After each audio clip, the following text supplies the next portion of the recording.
Hey, I'm Des. Hey y'all, I'm Sai. And we're the co-hosts of Let's Talk Sis podcast, where we truly believe that together empowered women can transform their lives. Join us for heartfelt stories, enlightening conversations, and a whole lot of accountability along the way.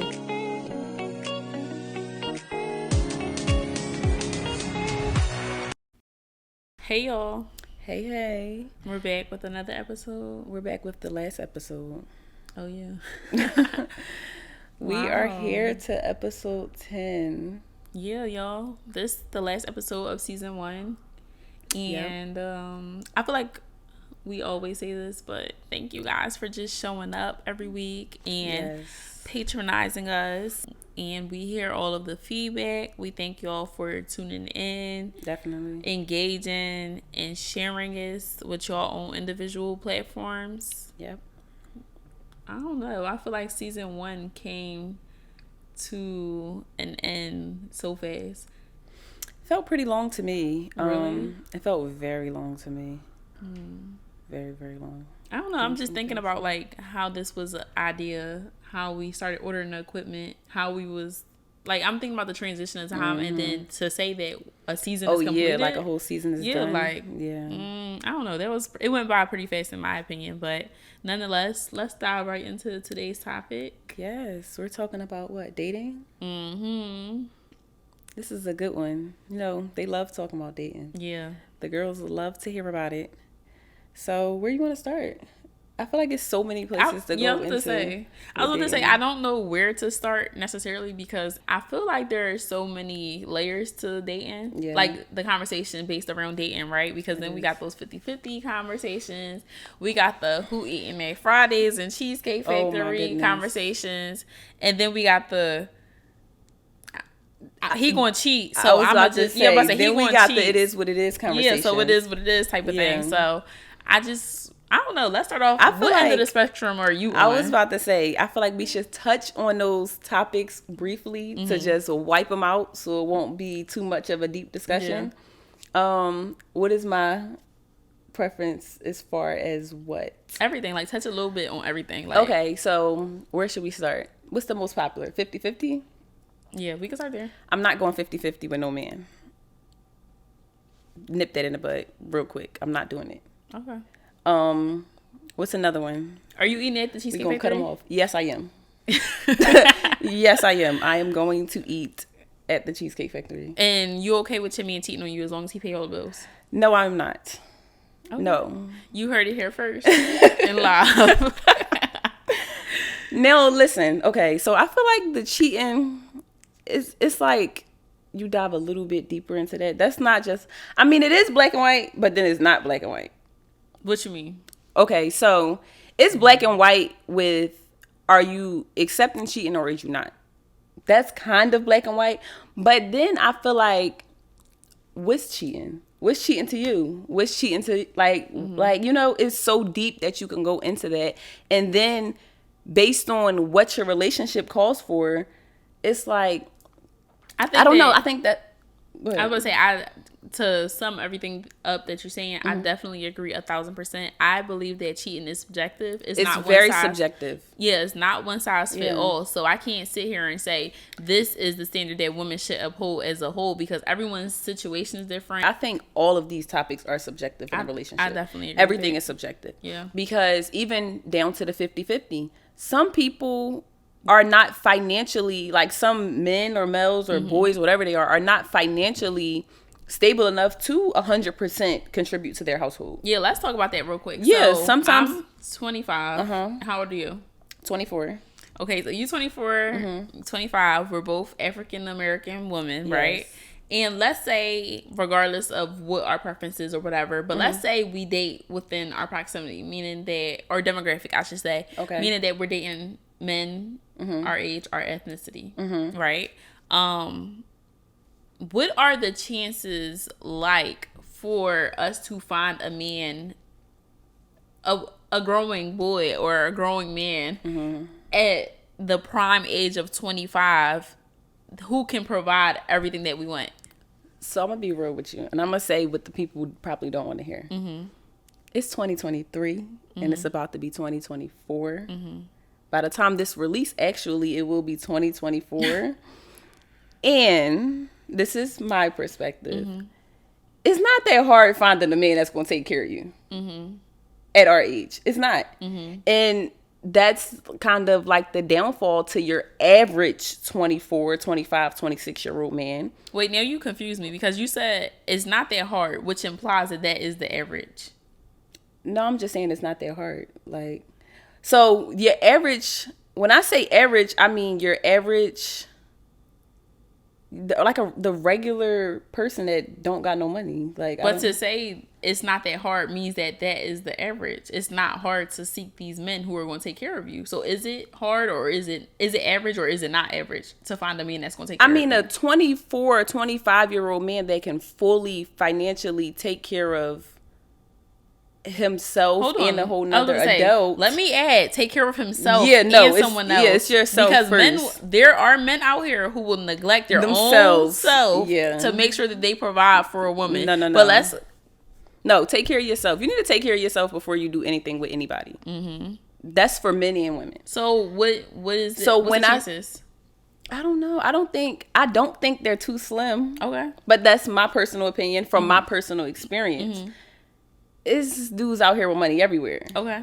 So I don't think it's the hardest thing, but I also believe. Wait, so let me cut you off real quick. So the men that you be dating, do they be like drug dealers or scammers? I was about to say that. They be very illegal. They don't be your average. That's what I mean by average, though. When I say average, I don't mean like the medium. I mean average as in your regular working class individual. So you're just a regular Joe just because you work a job? No. I'm just trying to understand. I'm not saying that. I'm saying average meaning, it's not normal at the age of 23, 24 to be able to fully provide for yourself and other adults. Boom. That's all I wanted to hear. So I asked you what were the chances. You said I don't think the chances are slim. I don't think it's hard to find somebody. I personally think that women in totality have placed this unrealistic expectation on men in our age group of our desires and our wants and our needs, if that makes sense. Because it's one thing for a man to be able to provide. When we say provide, that means security. There's a sense of security in a man being a provider, right? So when you say you want a man to provide for you, it's okay if he is in the place to provide for himself and provide for you. And if you guys are in a relationship, then y'all probably live in the same household. So essentially he's providing for y'all in one setting, right? But outside of that, when we talk about dating, it's like the trips, the bags, the shoes, like the wants. I feel like it's kind of unrealistic for a man to be able to actually provide the security. And then on top of that, oh, I want a Chanel bag. Oh, I want to go to Bora Bora. Oh, can you have the private jet pull up and come pick us up from the Clearport? It's like, are you saying this is with... Who do we think we are? And I'm saying we as a collective, like our generation. So you saying that these are the things that I'm seeing and witnessing on social media? In real life, my girlfriends. And that's because what is happening, right? It's happening for everybody but the people that desire it. And I'm saying that in the most like humblest, politest way. Because on social media, obviously we talked about this on the last episode, the influence of social media, right? But who are the people on social media that this is happening to? This is happening to the rapper baby moms. Okay, so that's what I mean by not your average. Because when I say your average person, I mean you're a regular working individual. Most of the time where the men or the guys or young boys that's overly providing, well, not overly providing, but fully providing for themselves and another grown person is typically your drug dealer, your scammer, your person that's making quick, fast money. Mm-hmm. And that's why all of those things, I want this Chanel bag, I want to go to Bora Bora. And that's what I mean by it's not too hard to find because it's happening. It's happening, but I don't think, when I was asking the question, my question wasn't about what are the chances of it happening. It was, what are the chances of like men our age, our ethnicity, being able to provide that. And I'm not talking about anything illegal. My question was not correlating to anything illegal. It was just my opinion on. I feel like a black men, period, got a huge disadvantage. Because of, like we said, social media's influence and the whole illegal aspect of it gives your average black man a disadvantage. Because the expectations are, like you said, very unrealistic and set really, really high, that a regular lifestyle couldn't, you know what I'm saying? Like, you couldn't afford that. It's not reality. And that's what leads people. What's a regular lifestyle, and why wouldn't somebody be able to afford a regular lifestyle? No, I'm not saying you won't be able to afford a regular lifestyle. I'm saying your average person won't be able to afford all of the extra stuff you named. Oh, the Chanel bag, the jets, the Bora Bora trips, and all of that. That's what I was referring to when I said the power of social media. Because here you are thinking that your man doesn't love you, or whatever he's providing is not sufficient enough. But it's like, when you're comparing apples and oranges, it'll never be enough. It's not going to amount to the same thing at all. Exactly. I agree with that. Yeah. I agree with that for sure. So I'm gonna ask you, what is your opinion on, say if you meet a man, right? And you instantly like this man, love this man, whatever the case may be. This is like your person in every aspect, right? But they're still growing. They're still figuring their life out. They can't fully dream like that dream that you want. They can't provide for you that dream that you want. Do they have a disadvantage opposed to the other man that you don't like at all, but is able to provide that? I'm gonna say no. Okay. I'm gonna say no because I am trying to do better as a woman that is dating, right? And dating with intention, because I'm getting older. So I'm gonna say no. But one thing I could always say, I never really been an airhead, and I've been kind of introduced to money in the dating realm, like at a very young age. So by the time the City Girls came out and influenced like the whole new era of women, I was kind of like ahead of that curve a little bit. So I wasn't affected or influenced by it. But what I'm going to say is, regardless of how much money a man has had, I have always loved and admired a man with a plan. It's one thing to be a dreamer, but it's another thing to be a man with a vision and to be actively working towards it. And I want you to dive into the difference of that. What's the difference between a man with a plan and a dreamer? Yeah. Because there's a lot of dreamers. Yeah. And I feel like they're sometimes misconstrued. Confused. Yeah. So, and this is, I just want to put a disclaimer. I am in no way, shape, form, size, color to be able to give nobody any sufficient dating advice, because my dating life sucks. But this is just my opinion. My opinion is that a dreamer. Okay, so here's the thing. A lot of us who are entrepreneurs, right? We consider ourselves to be visionaries. In order to be a visionary, that means that you have to see the vision, right? Which is a part of dreaming. I'm not killing anyone's dream, and I'm not saying that dreams are bad, right? But here's the thing. We have this newfound terminology, manifestation, right? Newfound as in it was newly found to us, but has been out for a long time, right? Nonetheless. We hear manifestation, and I feel like we forget that we actually have to do the work.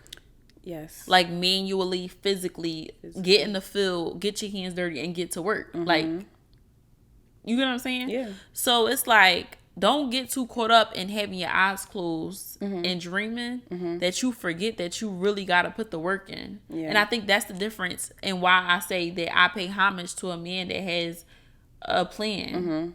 Because when you have a plan, you have a strategic from A to Z. This is how I'm going to get there. And this is how it's going to work. Dreaming is just the first step. Yeah. The vision part is just the first step of manifestation. But in order for you to materialize whatever it is you have envisioned or dreamt about, you got to do the work. You got to have a plan. Manifestation is not just sitting there kumbaya at crisscross applesauce and humming. It's not just the meditational aspect. Yeah. And I asked you to dive into the difference of that because I feel like that's what get confused. Everybody take the manifestation and the visions and all of that aspect and ends there. Mm-hmm. That's it. I manifested this and that's just it. You don't got to do nothing else and it's supposed to come into fruition. Yeah. And that's not really reality. And I also want to give a disclaimer or to clear it up a little bit because I was saying your average person. I don't want it to be taken as like your average Joe or as if there's anything with working an average job. Mm-hmm. Because the reality is no matter what you do, whatever type of dream or business or whatever you need to or whatever you want to do, you have to work. You have to fund it. You have to start somewhere. There's nothing wrong with, working anywhere, doing anything, especially men. Because I feel like men have so much pressure. I was about to say it's so much pressure on our black men. Yeah. And I was literally just having a conversation about this earlier today. And it's like, I literally within the last few years have become like a little bit more empathetic for people, right? And it's like lately I have been just doing a lot of internal evaluation, right? And just thinking about like my last relationship and my contribution and why things turned out the way that it did. I'm acknowledging the fact that I'm not a good girlfriend. I'm really selfish and I want things to be my way. I'm not good at compromising. And the list goes on of why I'm not a good girlfriend. But even acknowledging that and then thinking like, okay, this the criteria or the pressure that I was putting on this man to sustain when I wasn't even playing my part is kind of unrealistic. And I know that there's 100,000 more me's who have this not even unrealistic expectation, but still, want this man to be oh so kind, oh so considerate, oh so thoughtful, also all of these things. But then it's like, sis, when it was giving where you showing up? Yeah, and it's like giving an opportunity for you to show up. Or for you to be oh so thoughtful, or to be oh so considerate, or be so oh so loving, and I fell short. I'm not gonna lie, I really did. And something I think is really big. I seen this earlier, and I was speaking about it. It was like a word that everybody just learned, and a new word for everybody is narcissist and gaslighting and stuff. But a big word that people need to take on in the new year is accountability, because especially us females do not take accountability. You don't think so?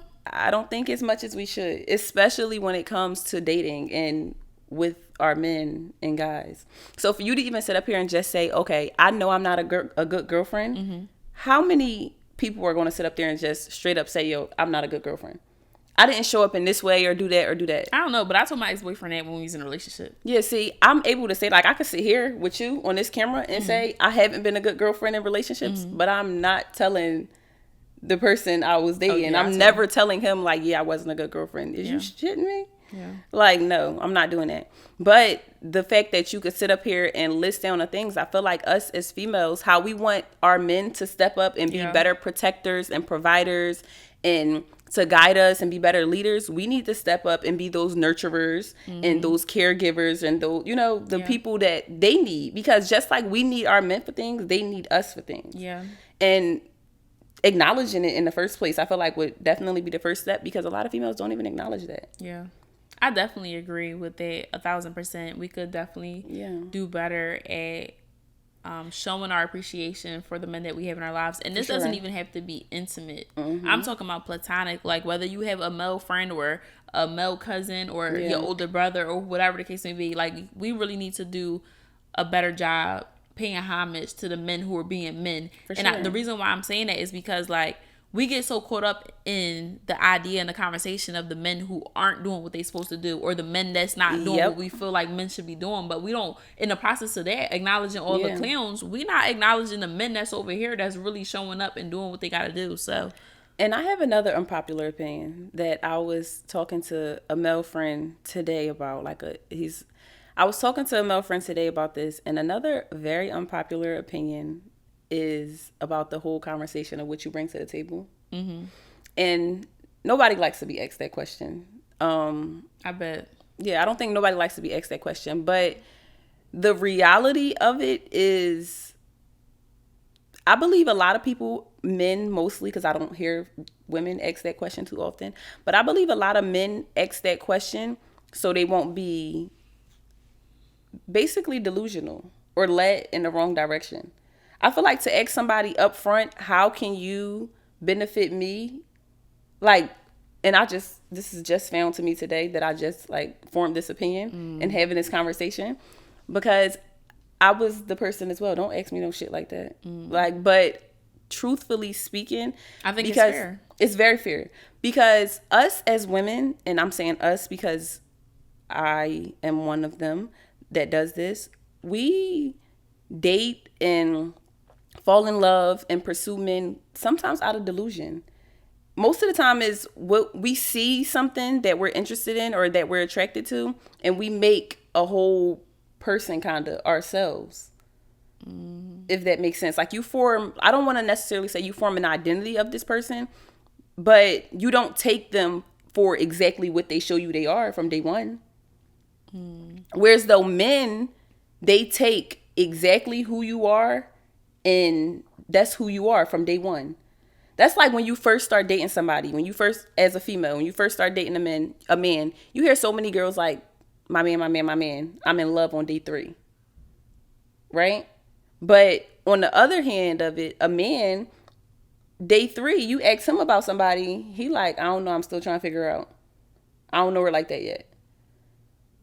So we really fall in love or like somebody or grow attraction for men off of like our own perception, kind of.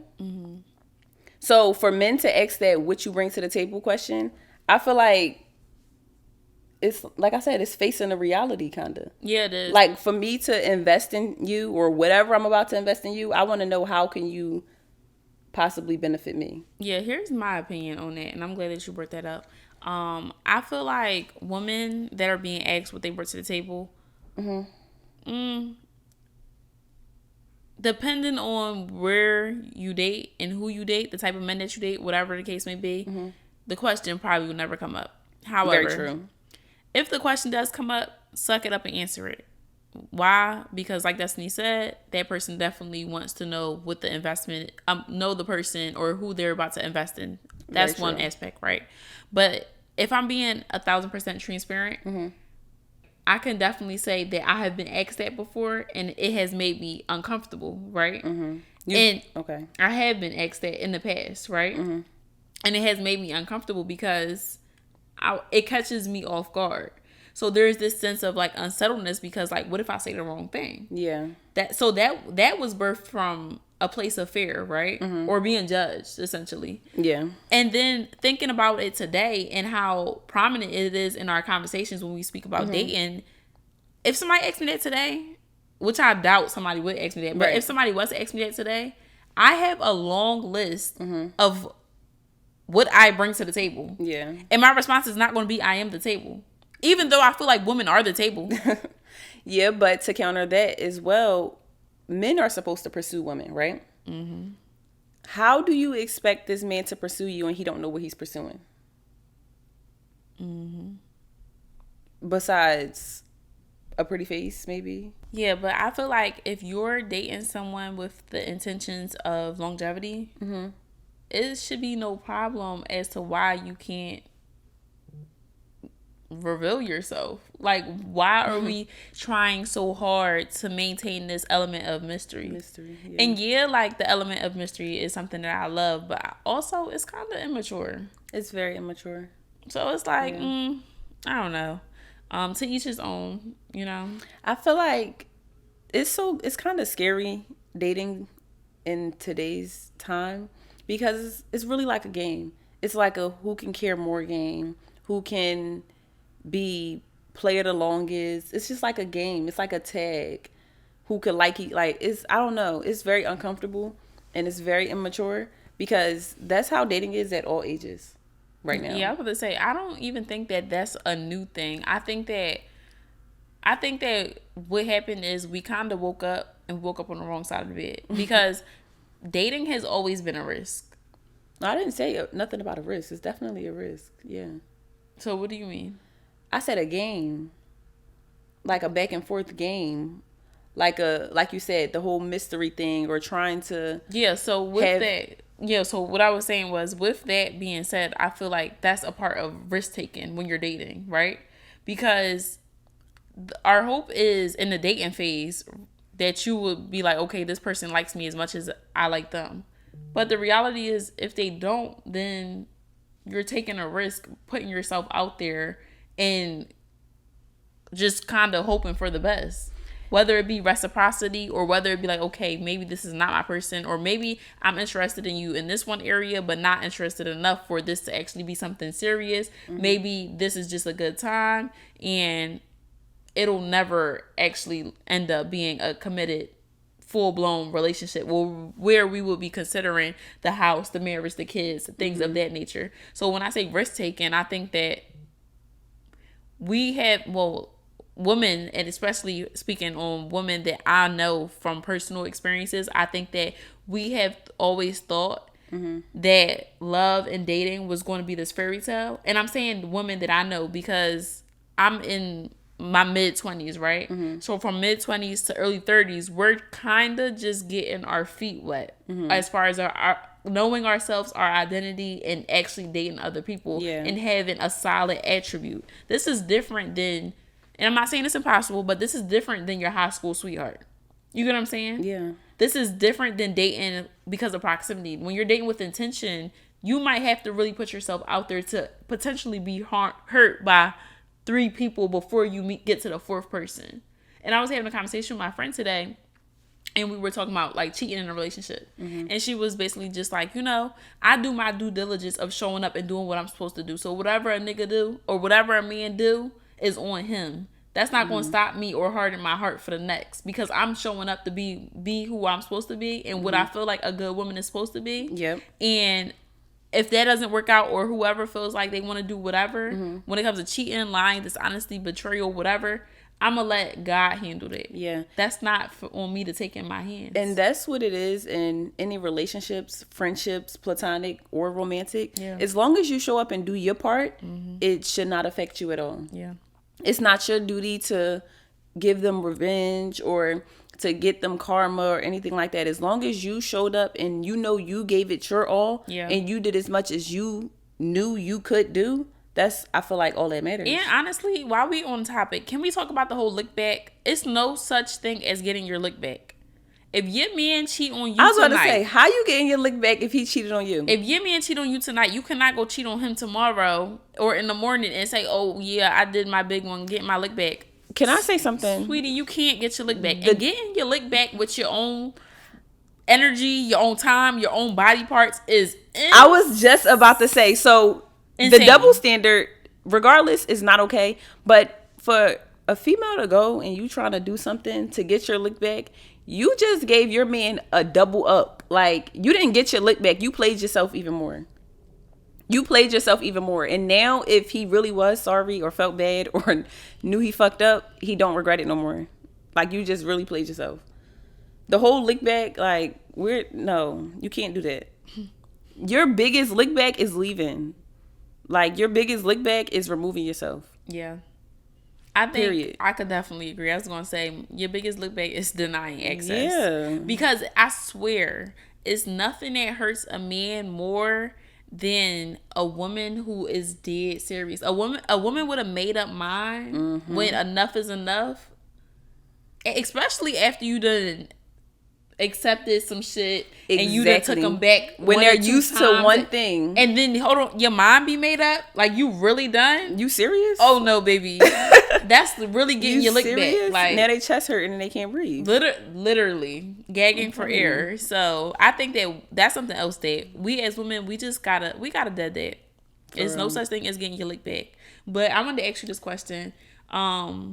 In comparison, I know earlier on we were talking about like men providing, right? Do you feel like a man that provides financially is considered a provider, essentially, is the type of man that you find yourself submitting to?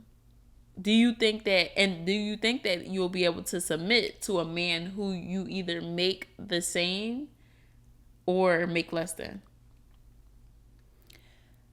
Okay, your first question. You asked, do I think do I feel a man that is financially providing, is that a man I can submit to? Mm-hmm. Is he only providing financially? That was the question. I'm asking you, like, does he only provide financially, or is he able to lead me in other areas? Well, we're talking about finances.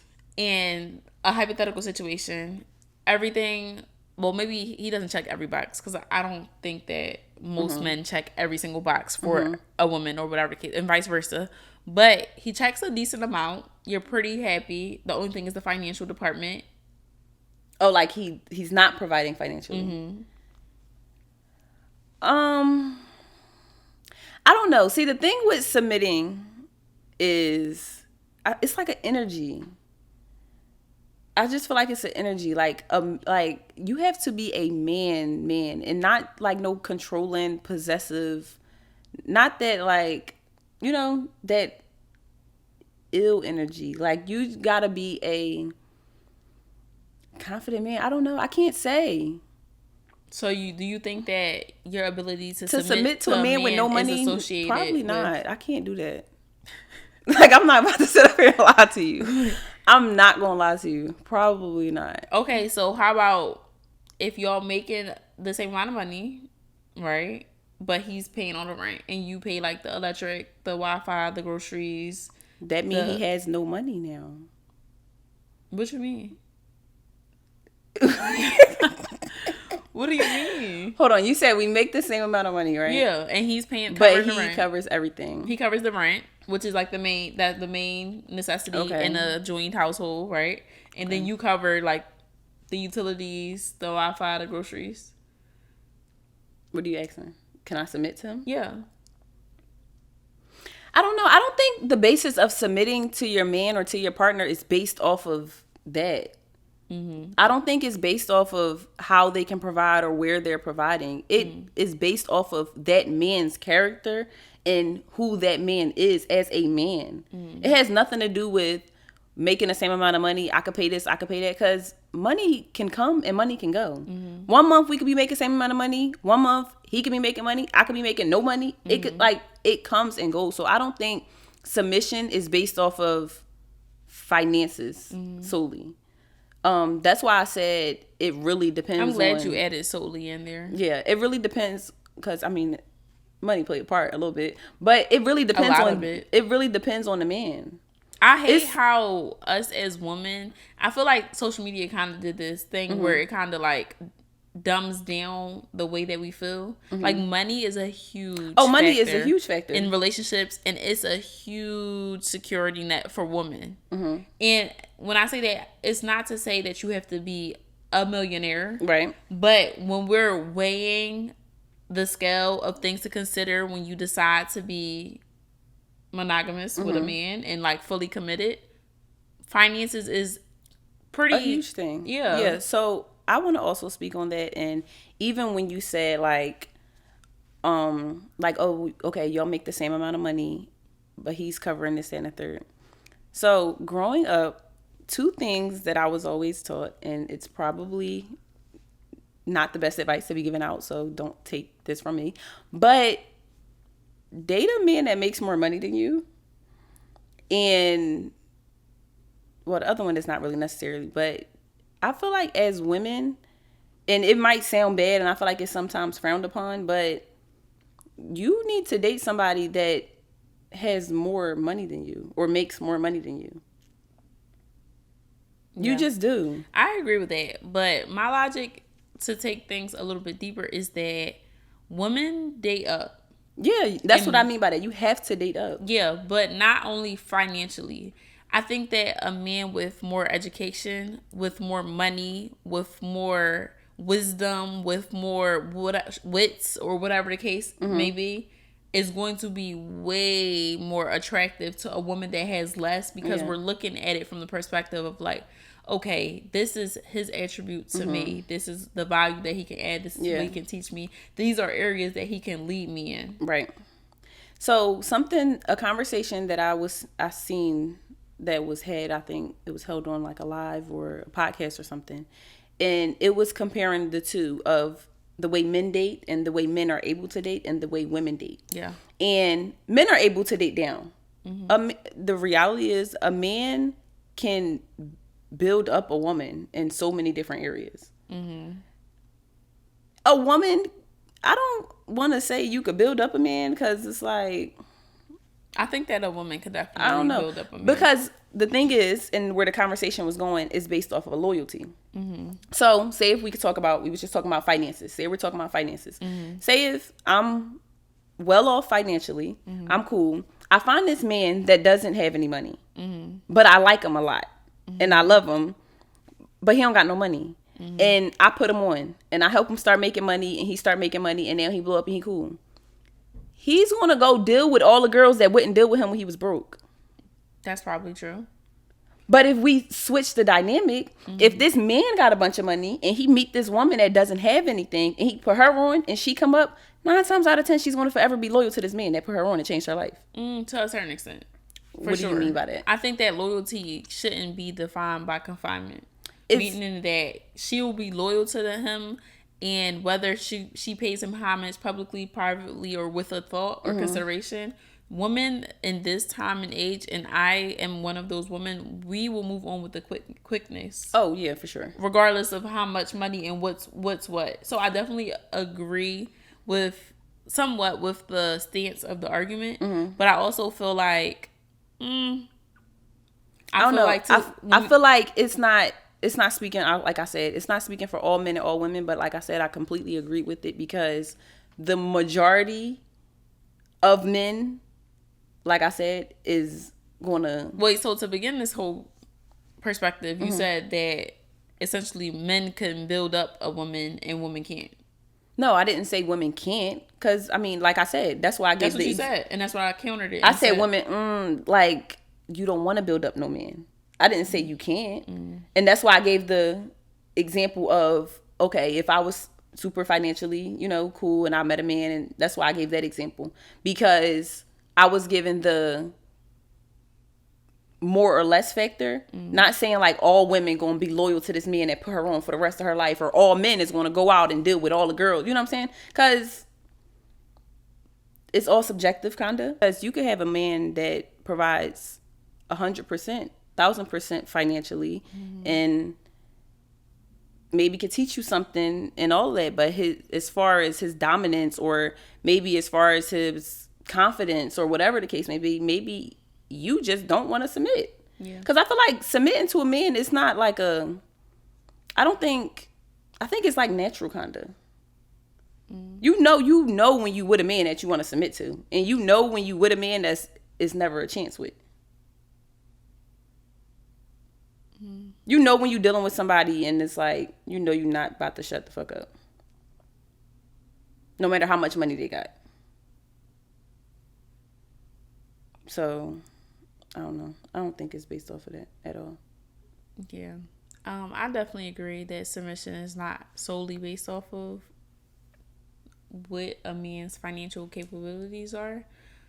But I do think that is a factor. I definitely agree with earlier you said something about like confidence. Yeah. I think that confidence without so much ego definitely plays a role in it. And ultimately, when I think of submission, I think I personally can only submit to someone who I feel safe with. So if you can provide me a sense of security and really just, I don't know, be there for me, I feel like that's, in those cases are when I feel like I organically submit. And you see how it's like you said, organically submit. So I got a question. Do you think you can start dating a man, or you be with a man and he grow? You know how in a relationship people grow, period. And he grow, do you feel like if you didn't start off being submissive, do you feel like that's something that can come over time? For some people, I want to say yes. For others, not. For me, probably not, because my patience isn't really that long, right? And something else is a woman that doesn't... Okay, so submission, I want to take it back a little bit. Submission has everything to do with respect. Yes. So if I don't submit to you in the beginning initially, and I'm not talking about in the early dating phase or whatever when you're getting to know each other, but once you have decided that this is the person that you want to be in a relationship with, right? If I'm being rebellious in the beginning, what's going to happen is after a while, I'm going to become too comfortable in the process, and then I'm going to start getting disrespectful. What I came to realize is all of the men that I've dated or would have been in a relationship with, I have given everyone a clean slate, right? Now, it's the lying, the miscommunication, the constant arguing, the like things like that build that wall up. That's kind of like, I'm not listening to you. You don't even listen to yourself. You got standards for me that you don't even uphold yourself. Why would I listen to you? First of all, I don't even like men like you. Like, you know? Yeah. So it's like, can we talk about that? Can we talk about that a lot? Like, I feel like there's been and that's what I kind of mean by we date off of a persona that we kind of build for these men. Because have you ever dated someone and later down the line you realize, like, I don't even like you? Yeah, but I don't think that personally. I'm very logical. I am very logical, and I'm not like a easy female, right? I do not date off of a persona of who the person is, right? What I realized, and I'm saying this, I'm happy we talking about this because this is a newfound realization to myself, right? Okay. What I realized is people change. People also are really good at showing you bits and pieces, right?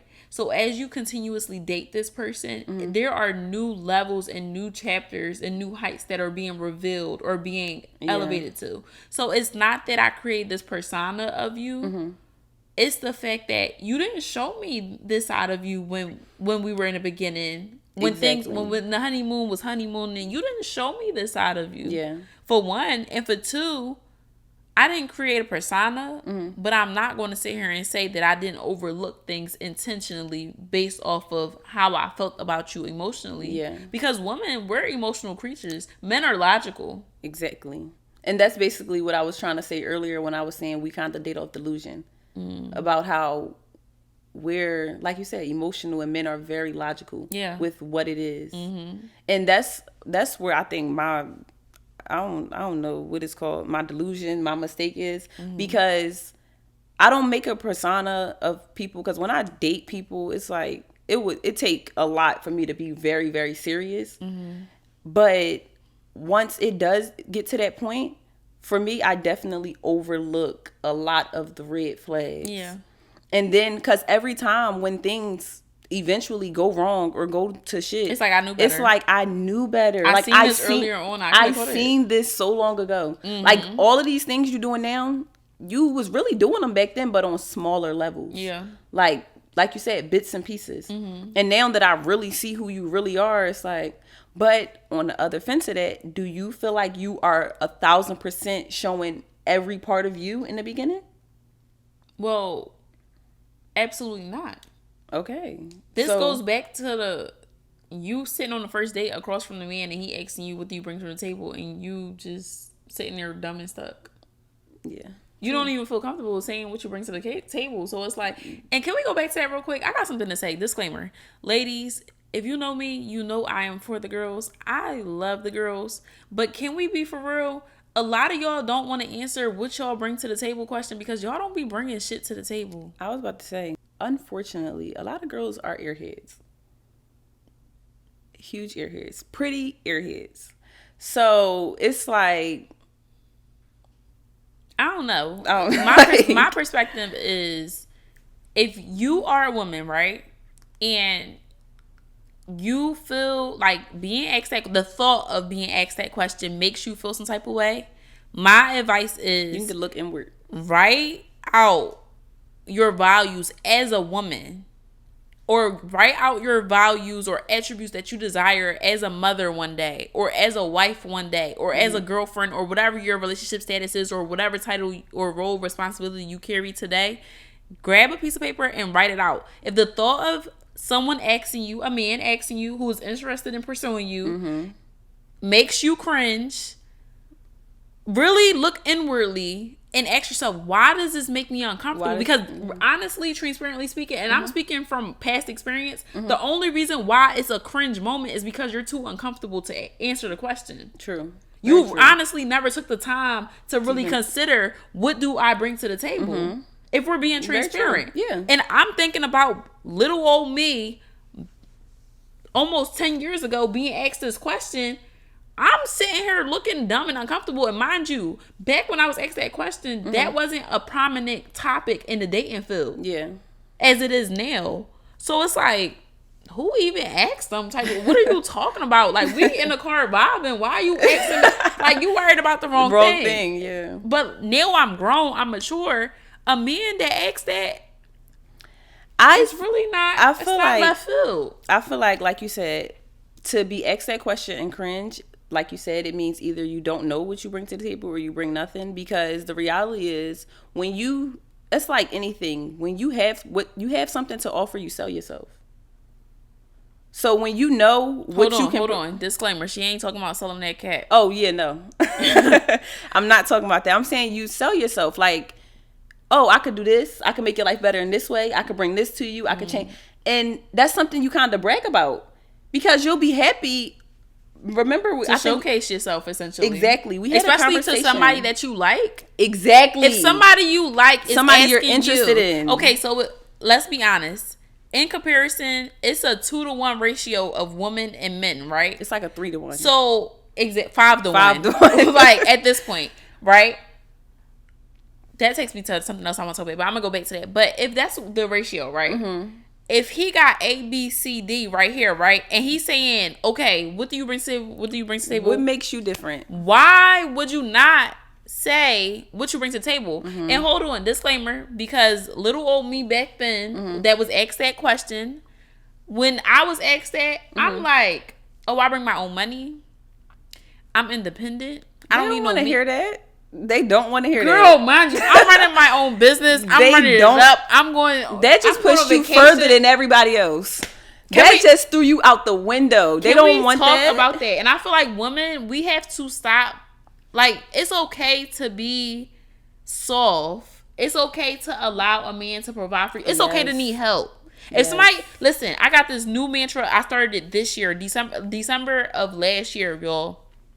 If somebody asks me for help, I'm saying yes. Yes, I need help. Yep. Do I not look like a battered woman? I'm sorry. I'm not denying help. Yep. I'm not. That's crazy because that's something I just started doing too. Like, not too long ago, that's really what it is. That whole, I don't need a man. I'm so independent. It don't Throw it away. Throw it away. Because that's what's going to lead you to the men that say, girl, you the one with all the money. Girl, you just seen your mom set Miss Independent herself. Raise up all these kids and did all of that. And it's a difference between having a choice and doing what you got to do. Yes. And I think that as women, as we walk into this next phase or next era of generation that we're raising up and setting examples for, we need to cut the bullshit. Quick. Wrap it up. Wrap it up. Because I'm sick and tired. I'm sorry. If I'm carrying all these bags and then somebody say, ma'am, do you... Yes. Every time. I was waiting for you, actually. I thought my shoulder was going to fall out my arm socket. Yeah. Please. I don't know. I'm quick to ask a man for some help. And I'm not even, like, I'm talking about with anything. Like, I'm the type that's going to stand there and look at all the bags and find a random man in the room. Hey, do you mind? Can you do this real fast? Listen, I be at every work. Time. They be like, yes, clean up, change the track. I go straight to the, excuse me. Can you do this for me? Do you mind changing the chairs for me? Child, every time. I'm sorry. I don't care where I'm at. I don't care who I'm around. I'm asking the nearest man possible. Like, can you handle this for me? Yeah. So that's something that I feel like we definitely need to get rid of. That Miss Independent, it's not cute. It's not a flex. But also, this is the point that I was making because we went left field a little bit. So to get back on track, right? So little old me that was asked that question, those are the attributes that I thought that I was bringing to the table as a woman, right? Okay. And not understanding that grown me today, the attributes of a woman are the things that are within us. The ability to nurture your man. Yep. The ability and his kids. The ability to turn a house into a home. The ability for you to show up, support, and love on your man. Yep. That's what they want. Those are womanly attributes. And I don't even want to go biblical on y'all today, but Adam and Eve is a prime example. Yep. Hello. Of what the roles and responsibilities of a man and woman is, right? And when we talk about headship and servitude and leadership, y'all, women like myself, I'm speaking on behalf of us, who embody so much masculine energy in comparison to our feminine energy, we gotta do better at letting men be men. Yes. We really need to do a better job at letting men just be men. Yeah, for sure. I agree with that 1,000%. But also, today, men don't know how to be men. I feel like that's another conversation. That's a whole nother. These men don't know rabbit how to hole be men. For us to jump down. But this conversation was really good. It was really good. Yeah. I feel like we could talk about this for hours and hours. It can go on for a long time. These are all the topics that can go on because there's so many different levels. There's so many different layers and opinions. Yeah, it's all subjective. So everything that we said today is not fact. It's not fact. It's based off of personal experience, for one. For two, if you do like some of the shit we said, throw it at the wall, see what sticks. If it don't stick, it ain't no good. And if it stick, it's yours to keep. Like, that's my advice. So yeah, I feel like this was a really good episode. I'm really excited to continue this. Maybe we'll do a part 2. We could do a part 2, but how do we do a part 2 on season 2? Yeah, we can't do that. We can't do that. I don't know, y'all. We want to continue the conversation. We have to. Maybe with a guest. Yeah, maybe we need a male opinion. Yeah, to challenge our perspective. Yeah, I think that's good. Fair. Yeah. So, guys, thank you again for tuning in. Wait, before we go, let's end off by doing a word of advice for our sister. My word of advice would be to don't use society or social media for your dating preferences. That would definitely be it. Don't use social media for your dating preferences. I feel like a lot of girls, a lot of women are dating off of what they're seeing on social media and not what they truly like themselves. Mm-hmm. You could like a guy, but then you don't like him because he doesn't meet that social standard. So I feel like you should date based off of what you really like and not what people tell you should like. That's good. I like that one. Yeah. My advice would be to invest into yourself. And when I say investing into yourself, I mean, and this is something else that I need to work on as well, but like really take the time to invest into your image. Like dress up regardless of where you're going, whether it's a small errand, you're going to Target. Take pride in like your identity and who you are, even if that changes over time. But also, I think that if we as a collective and women would invest in our womanly attributes and like nurture that and build it up, we wouldn't feel so uncomfortable when we are asked the question of what we bring to the table. Mm-hmm. And not only that, men have this idea that like women be dating for help, for one, whether it be financial help or if they have like they're a single mom and they might need like, you know, or desire that father figure in the household, or they could possibly be dating because they're hungry or bored or things like that. Like these are real life topics that are being had on behalf of women, and I feel like that will come to an end if we invest in ourselves, invest in our value, invest in our finances, invest in our image, like, you know, really just invest in us. And I'm not saying that from a place of be hyper independent and just be superior, like to the point where you feel like you don't need a man's presence, or, you know, this just popped into my head and I gotta say it. That's my word of advice. But also, don't let the lack of a man's presence force you into believing that you don't need a man's presence. That's good. And I'm saying that because just because you don't have what it is you desire, or you don't have what it is you see other people have in their relationship dynamic, or maybe because you have been brought up under the dynamic that your mom didn't have a man in the house, so you feel like you don't need a man in the house because my mom did it all by herself. Don't let that allow you to fall victim to the fact that we need men and men need us. That's my word of advice. I think that's really good. Yeah, I like that. I think y'all should put that on repeat a little bit. We might have to make that a clip. Yeah. All right, y'all. I really enjoyed this conversation. Yeah, it was good. It was a really good conversation. It's crazy because it's one of the topics that we said we would never touch on. But it's also a conversation that I feel like sometimes needs to be had. Mm-hmm. For sure. So, yeah, thank you guys for watching. And thank you guys for tuning into season 1. Oh, my gosh, I'm about to cry. It's a wrap. Right. We did 10 episodes and it's a wrap. Season 1 is officially over. Thank y'all for sticking with us. Even if you're new, thank you for your interest and for listening. If you're watching this, like, share, and subscribe. Mm-hmm. And still, we are taking recommendations. We are taking questions. Topics. Advice, whatever you questions. Feel like. Yeah. DM us. Email us. Comment. And if you're not already a part of the Sister Circle or Daily Dose of Sisterhood, click the link in our bio or on any of our platforms to become a member. For sure. We're really intentionally curating a space that I feel like every woman needs to be a part of. Definitely. And I don't know, just come bless us. Come be a part. Come bless us. Come bless yourself. Wait, hold on. Before we go. Was about to say, also. I was about to say, don't forget to use the code DSPOD and go to our website, dearsisterletstalk.com, and get your 2024 personal organizer. It's 2024. What are you waiting for? It's 2024. What are we doing here? Yeah. Yeah. So go shop.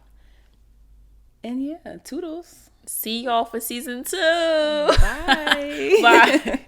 Thank you so much for tuning into our podcast, Let's Talk Sis, with Des and Sa.